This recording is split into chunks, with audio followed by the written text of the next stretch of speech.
आइहा भोले बाबा। अरे भूटवा गेलो गादारा ऐसे तू कहू ऐसे अरे भूटवा गेलो गादारा भूटवा गेलो गादारा अरे यारिये यारिये आइहा भोले बाबा भूटवा गेलो गादारा यारिये यारिये आइहा भोले बाबा भूटवा गेलो गादारा यारिये यारिये आइहा भोले बाबा भूटवा गेलो आई भूटवा गेलो गादारा भूटवा गेलो गादारा यारिये यारिये आइहा भूटवा गेलो गादारा यारिये यारिये आइहा भोले बाबा भूटवा गेलो अरे ओ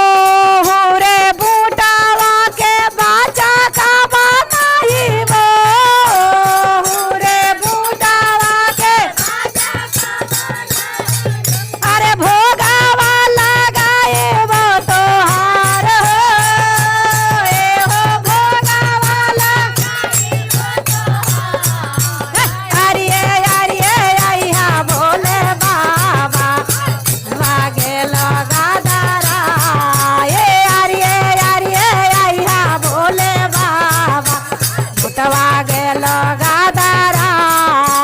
गेलो गादारा भूटवा गेलो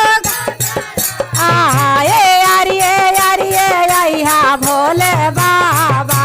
भूटवा गेलो गादारा ये अरिये अरिये आइहा भोले बाबा भूटवा गेलो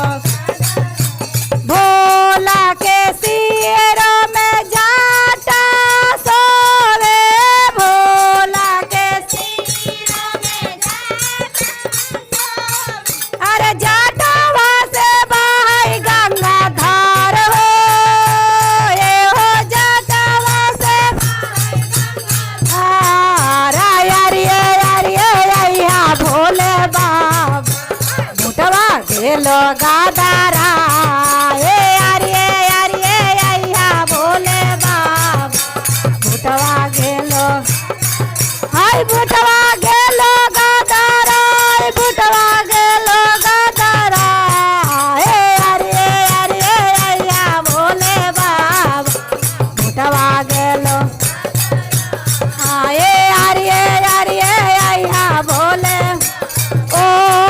रे भूटवा के बाचा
गेलो गादाराय।